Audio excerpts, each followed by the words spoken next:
Hi, welcome to the SDP. Sean Baby, the Nostalgia Critic, the entire population of South Park. What do they have in common? They all hate this man, Phil Collins, the drummer and one of the lead singers for the band Genesis. The consensus on their side of the argument is after he replaced the outgoing Peter Gabriel as the band's lead singer in 1975, their output steadily shifted from the progressive rock they were doing before to 80s-friendly soft rock. But the horrible sad truth is, I freaking love Phil Collins! See, a bunch of his songs, both with the band and as a solo artist, were still getting airplay when I was growing up, so I had an affinity for their kind of sound engraved in me at an early age.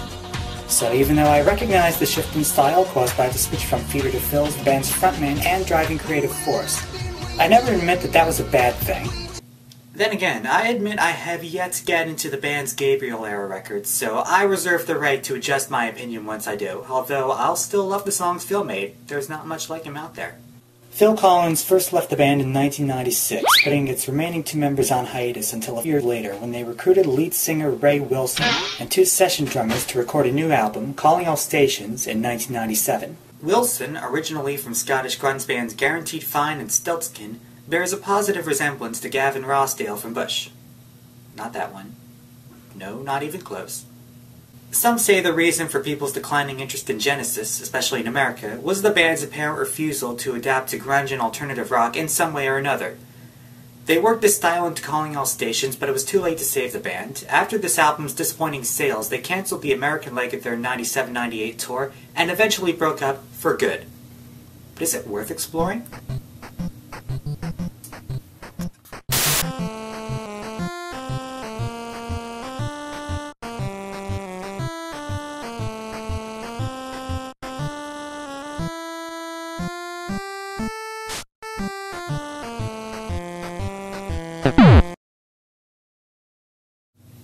We start our exploration with the title track.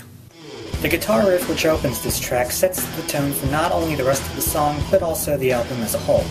It's a shade darker than the stuff the band put out with Phil Collins and possibly Peter Gabriel, but has all the epic, bombastic production that you can only get from the progressive rock scene. After a brief moment to let the soundscape wash over you, we are introduced to our new lead singer, Ray Wilson. Being a guy who was substantially younger than his two bandmates at the time, his voice sounds quite different from Phil's. In fact, it's more like what Peter's would be if he had dabbled in grunge. Not to bag on any of the previous frontmen, but it would be difficult to imagine Phil singing these new songs. Fortunately, his voice adds to the mood on some of the songs on the album.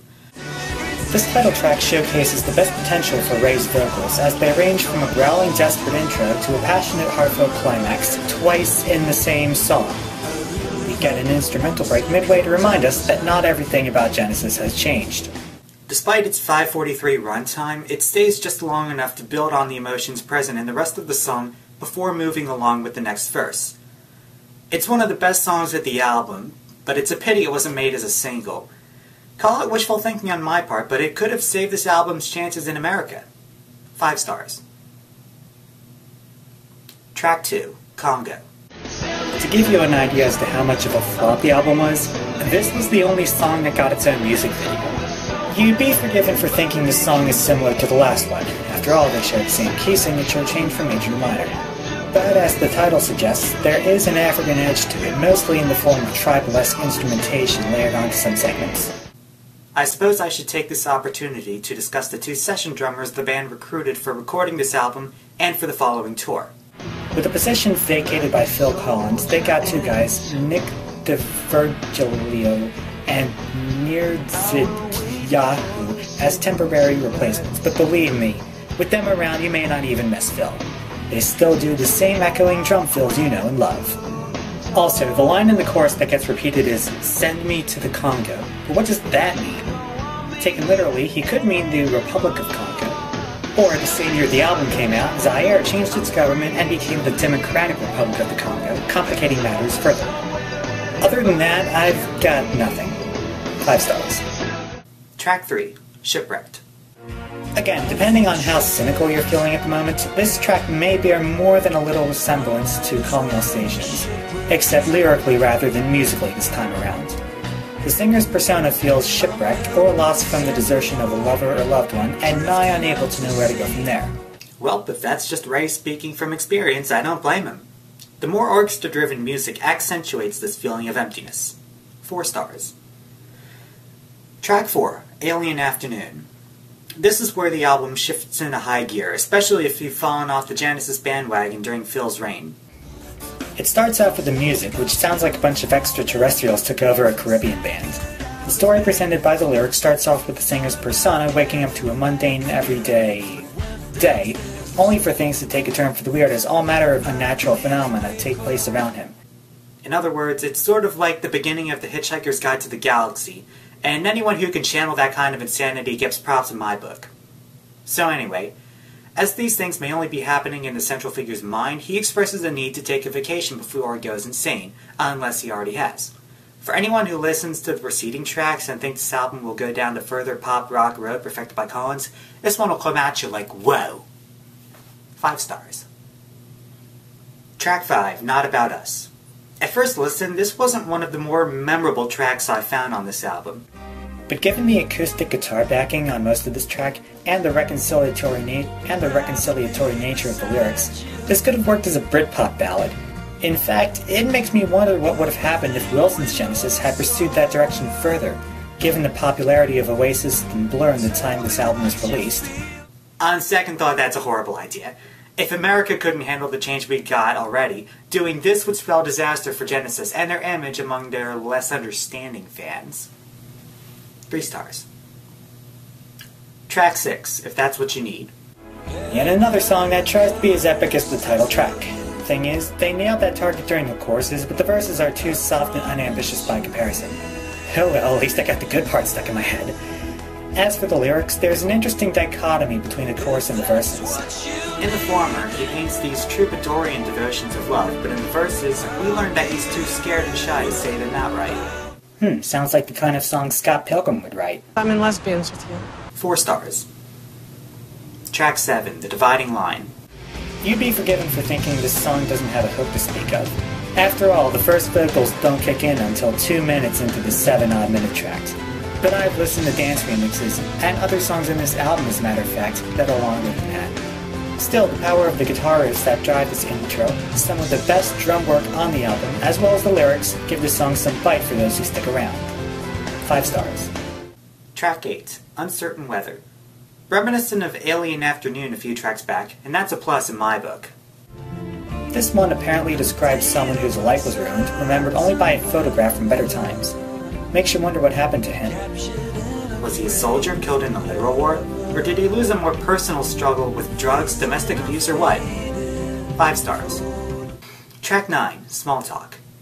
It's kinda hard to make out what the song is ultimately about. Is Our Man tired of everyone else talking about anything, or just malicious rumors?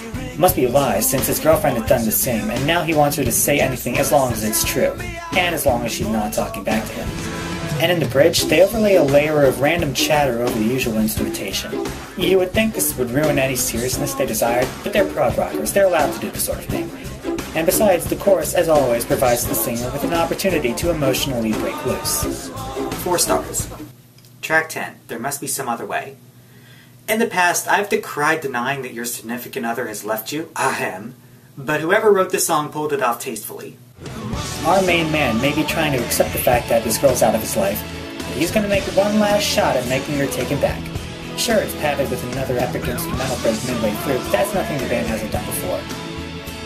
5 stars. Track 11, One Man's Fool. No matter where it fits on the sliding scale of pop versus prog, it seems a Genesis album is not complete without 2 similar-sounding songs smashed into one double-length track. Genesis 83 has Home by the Sea, Invisible Touch has Domino, and One Man's Fool fits the bill this time around. Even more so than some of their other examples, the 2 halves of the suite are similar enough for one to flow more naturally into the other. And the lyrics bring up a great point for fiction writers. Good and bad are relative.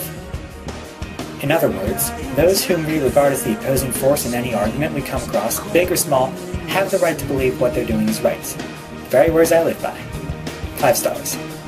Don't you know what means to someone only one? You mean just nothing, nothing, nothing to another. And this once again brings me to my original point. Genesis means a lot to me. As far as their supposed pandering to the shallow desires of 80s audiences go, I'll take the public's word for it. Still, even at its worst, Genesis does more and better things than some of the other bands can put out at their best. Calling All Stations strikes a perfect balance between their symphonic soundscapes of the 80s and the sense of compositional exploration from the 70s, with the angsty spirit of grunge thrown in for good measure. And I'm sorry to say, this particular album, in all its glory, has spoiled me to expect more deep lyrical themes from future albums I'd listen to in the future. But as long as it refines my taste while not inhibiting me from enjoying songs for what they are, that can't be a bad thing, can it? With all the lavish praise I've layered on this album so far, I've wondered to myself whether or not I should break out a perfect score for this occasion. See, I use a scale of multiples of 5 from 0 to 100%, thus there are 21 possible scores. A score of 100%, an A+, is the highest out of the 21 ranks I can give something. But what does it mean? If it were to be used only for works with no flaws whatsoever, I'd never have the opportunity to break it out, but if I were to use it too often, it would be rendered cheap and meaningless. For now, let's think about the ratings I give the individual songs. The total comes out to 50 out of 55 stars, or roughly 90%. Since that's only taking out the songs without context, I have to consider how they're all worked into an album. On the whole, the production is consistent, the pacing is decent, with longer songs like Alien Afternoon, The Dividing Line, and There Must Be Some Other Way, bookending groups of shorter songs, and the songwriting is mature, exploring numerous themes without naivete.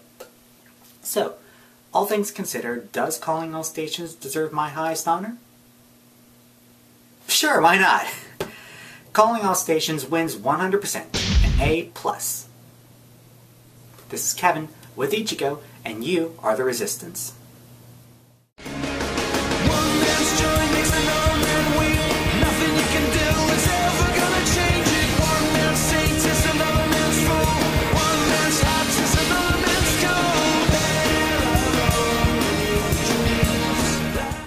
I said lesbians.